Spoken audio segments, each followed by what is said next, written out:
to develop and give the citizens of this state a MLK holiday. And then it was not a clean holiday. Right. We're one of the states that, in order to honor the greatest human rights activist known on planet Earth, you also had to choose between a holiday to honor the people that wanted to make sure that you didn't ever exist on this earth again. What a shame on this state. Not a clean bill. In this decade, we want to make sure that you, this decade, come on now, that you turn your ears and your interests to the legislation that has been introduced in this General Assembly, in this session, and past sessions.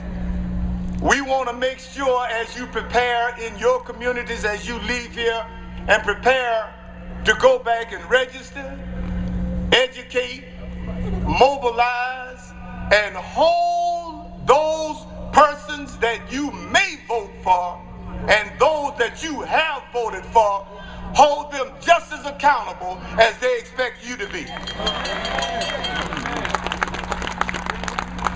We want to very quickly let you know at the NAACP that we don't want a voter ID bill.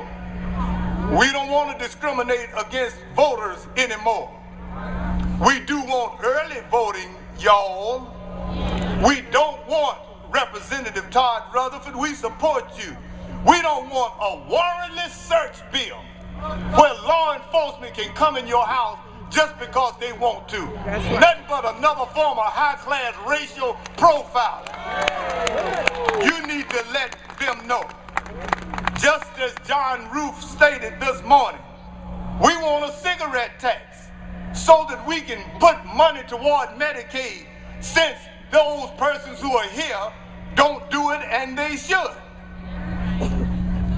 This is also a year that we want to make sure that you are counted.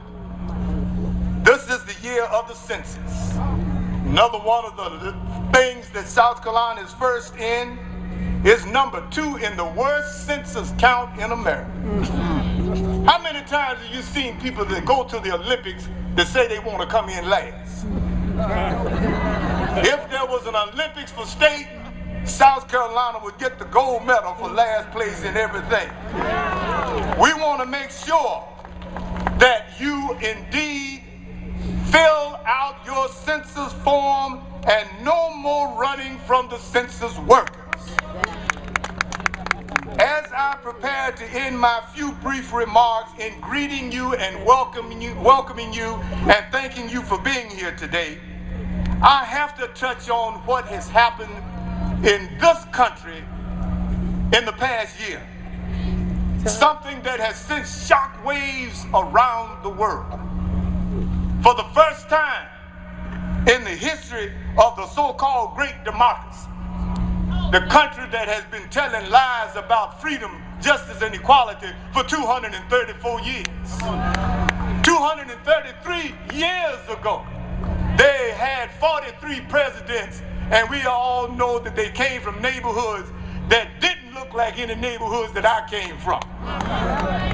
But last January, in 2009,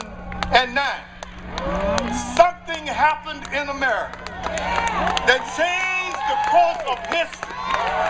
And some people are happy and satisfied with not but 1 out of 44. But we are here to tell all elected officials there will be much work similar to the work that was done last year, because we have just begun to make America be America.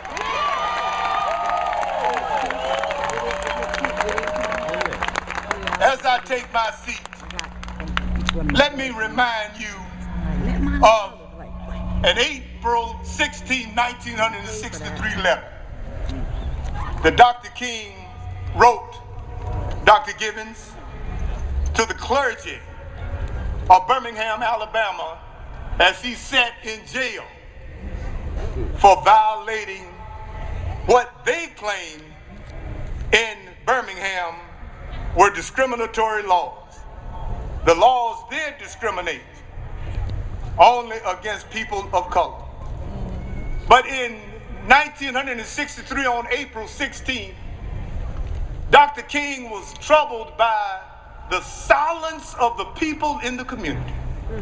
The fact that too many, and particularly too many oppressed people, walked around, talked around, sat in churches and sat in the hairdresser shops and the beauty shops and the nail shops, both toes and hands, sat in those places and didn't say one word about the oppression that they faced back in their communities. The silence of the people. All of them acted as if though a whole city of folks and state of people, as if though they stepped on a rusty nail. It was Dr. King in 1963 said that he was disturbed and that he was coming to feel that the people of ill will have come to use time more effectively than the people of goodwill. We will have to repent in this generation, not merely for the vitriolic words and actions of the bad people, but for the appalling silence of the good people. We must come to see that human progress never rolls in on wheels of inevitability. It comes through the tireless efforts and persistent work of men and women willing to be co-workers with God, and who without this hard work, time itself becomes an ally of the forces of social stagnation. We must use time creatively and forever realize that the time is always right to do right, no matter how ugly and mean others may be. We must always do right. Now is the time to make real the promise of democracy and transform our pending national and state elegy into a creative psalm of brotherhood and sisterhood. Now is the time to lift our national and state policy from the quicksand of racial injustice to the solid rock of human dignity. Let me ask that you leave here today and prepare to go back to your communities and make a difference in the lives of the people in your community.